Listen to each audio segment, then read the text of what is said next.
आप सभी का बहुत बहुत धन्यवाद।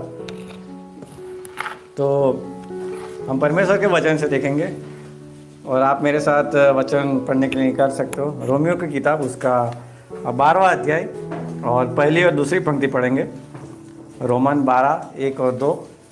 और यहाँ पर इस प्रकार से लिखा है, इसलिए हे भाइयों, मैं तुमसे परमेश्वर की दया स्मरण दिलाकर विनती करता हूँ कि अपने शरीरों को जीवित और पवित्र और परमेश्वर का भावता हुआ बलिदान करके चढ़ाओ, यही तुम्हारी आत्मिक सेवा है।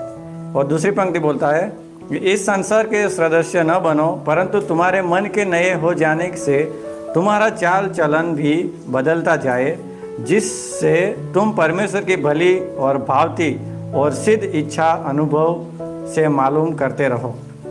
तो आज इस वचन के द्वारा हम जिस टॉपिक पे थोड़ा सा बात करेंगे, वो टॉपिक है कि एक विश्वासी का जीवन किस प्रकार का होना चाहिए। मतलब कि एक विश्वासी का जीवन है, उसमें क्या क्या जो गुण है, जो महत्व के गुण है वो होना चाहिए, उसके बारे में सीखेंगे। और ये जो कई बार ऐसा होता है कि कोई नया विश्वासी है या होता है कि कोई पुराना भी विश्वासी होता है, तो उनके मन में भी यह सवाल होता है कि हमने यीशु मसीह को ग्रहण तो कर लिया अपने जीवन में, लेकिन आगे की जो बाकी का जीवन है वो किस प्रकार से हम व्यतीत करें, किस प्रकार से हम परमेश्वर के साथ चले।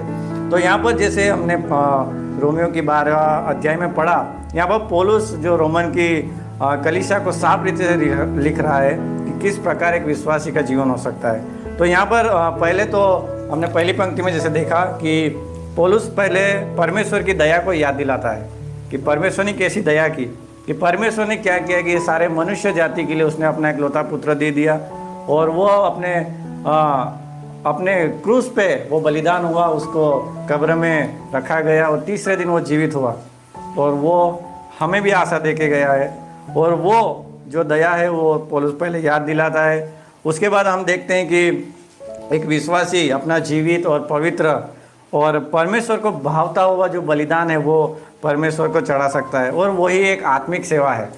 और दूसरी पंक्ति में बोलता है कि इस संसार की रीति से चलना नहीं है, लेकिन परमेश्वर को जो भाता है, उसको जो भली और भावती इच्छा है या उसकी सिद्ध इच्छा है, उसको उसके अनुसार हमें चलना है, ताकि हम क्या कर सके। अंत में लिखा है कि उसकी इच्छा का अनुभव कर सके, हम जैसी परमेश्वर की इच्छा है उसका हम क्या कर सके, अनुभव कर सके। तो पहले एक विश्वासी को क्या करना है कि समर्पण। तो सच्चा समर्पण क्या होता है कि जब हम अपनी इच्छाओं को अपनी स्व इच्छा से परमेश्वर की इच्छा के अधीन कर देते हैं, तो वो होती है जीवित और सच्ची समर्पण।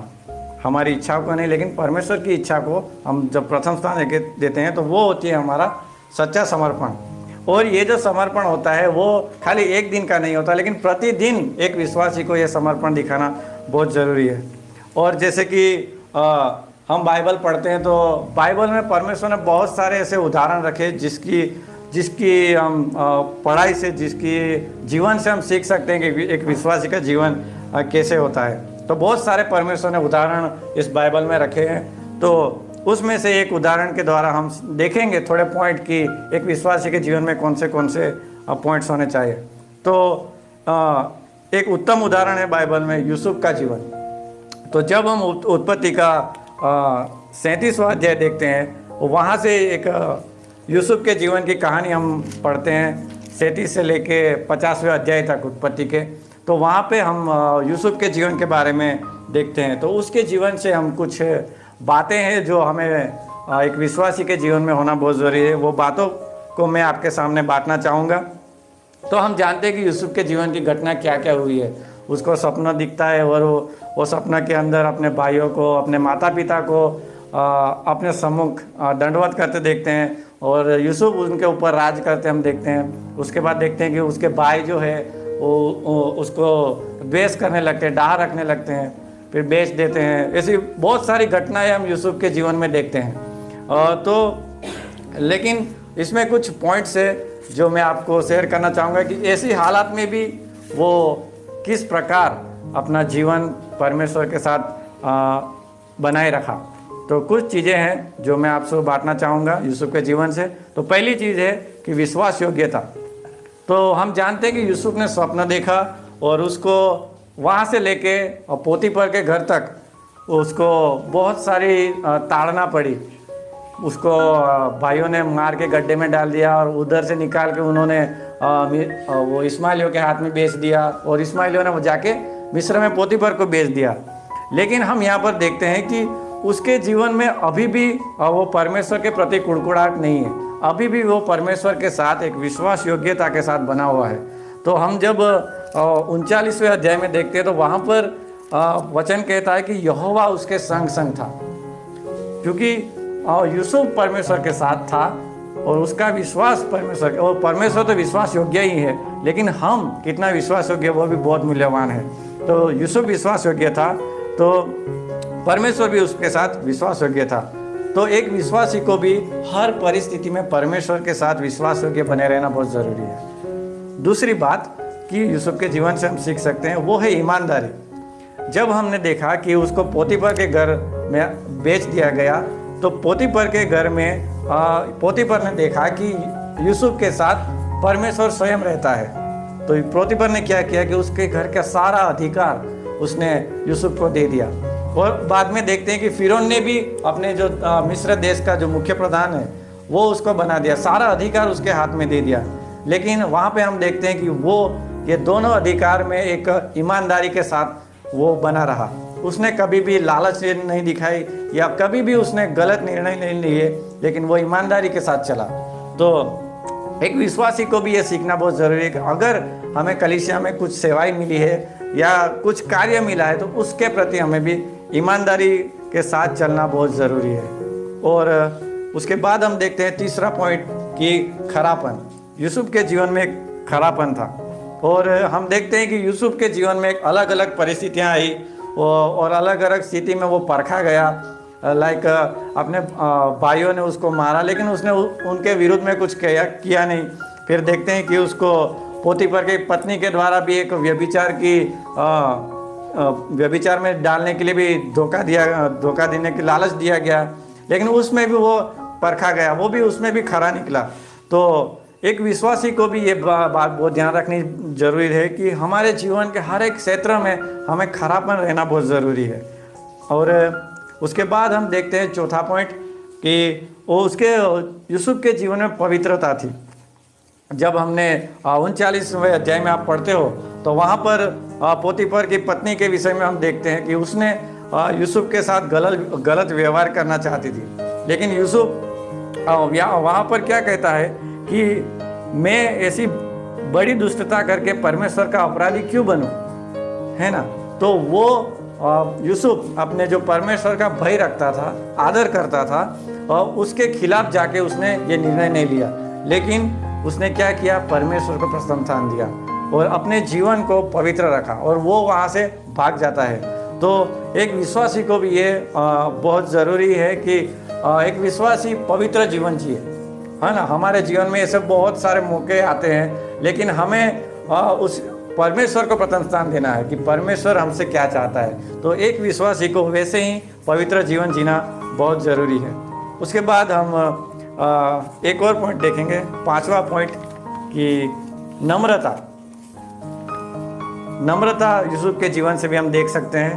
तो जब यूसुफ के भाई जब अकाल पड़ता है तो यूसुफ के पास आते हैं और जब ये पूरी कहानी ख़त्म होती है, जब यूसुफ अपने आप को उनके समक्ष प्रस्तुत करता है कि मैं यूसुफ हूँ ऐसा करके, लेकिन हम वहाँ देखते हैं कि यूसुफ के जीवन में अभी भी वो बदलाव की भावना नहीं है कि उसके भाइयों ने उसके साथ ऐसा गलत व्यवहार किया था तो क्यों मैं अभी प्रधानमंत्री तो मैं भी कर सकता हूँ, लेकिन ये भावना उसके अंदर नहीं थी। लेकिन वो नम्रता के साथ उनका पालन पोषण करता है, उनकी देखभाल करता है ना। अभी तक उसके पिता भी है, उसको भी बुला के वो उनका पालन पोषण करता है।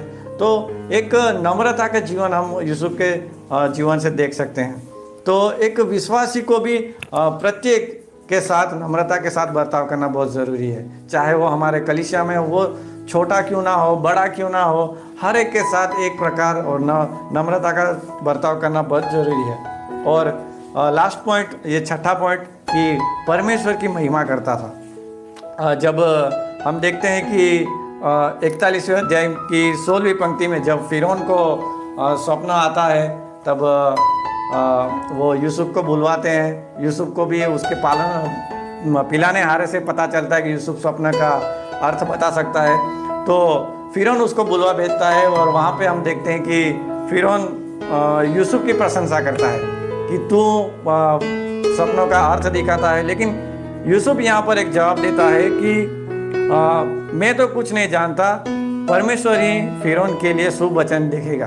तो हम यहाँ पर देखते हैं कि वो अपनी खुद की महिमा नहीं लेता है, लेकिन वो परमेश्वर की महिमा करता है वहाँ पे कि मैं कुछ नहीं करता, लेकिन मेरे साथ जो परमेश्वर है, जो जीवित परमेश्वर है, वो परमेश्वर जो है क्या करता है, वो सपना का अर्थ बताएगा।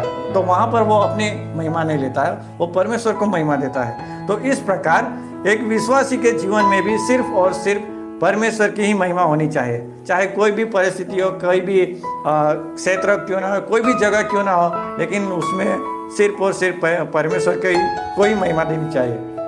और अंत में कि जब यूसुफ 17 साल का था, तब से लेकर उसने 110 साल तक मिस्र में उसका जीवन पूरा हुआ। तो हम वहाँ देखते हैं कि ये जो साल है, 17 साल से 110 साल का उसका जीवन काल था जो मिस्र में समाप्त हुआ। लेकिन उसने इस समय में सिर्फ और सिर्फ परमेश्वर को ही महिमा दी है। हम जानते हैं कि मिस्र में अन्य देवी देवताओं को भी पूजा जाता था, लेकिन उसने जो है अपना जीवन मिस्रियों के सामने प्रस्तुत नहीं किया।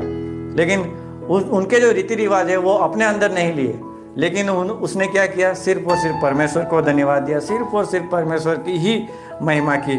और इसलिए हमने जब पहले पढ़ा कि रोमियो 12वें अध्याय में, वहाँ पे दूसरी पंक्ति में लिखा है कि इस संसार के सदस्य ना बनो। है ना, बहुत अद्भुत वचन है कि वहाँ पे लिखा है कि इस संसार के सदस्य ना बनो, क्योंकि हम इस संसार के नहीं है, लेकिन हमारा जो स्थान है और जो वो है स्वर्ग है, परमेश्वर का घर है। इसलिए हमें जो एक विश्वासी को जो है, जो संसार के जो भी रीति रिवाज है या संसार के भी जो भी है, वो सब हमारे जीवन में लागू करने की ज़रूरत नहीं, लेकिन हमें परमेश्वर के साथ परमेश्वर की आराधना करना है, परमेश्वर की महिमा करनी है।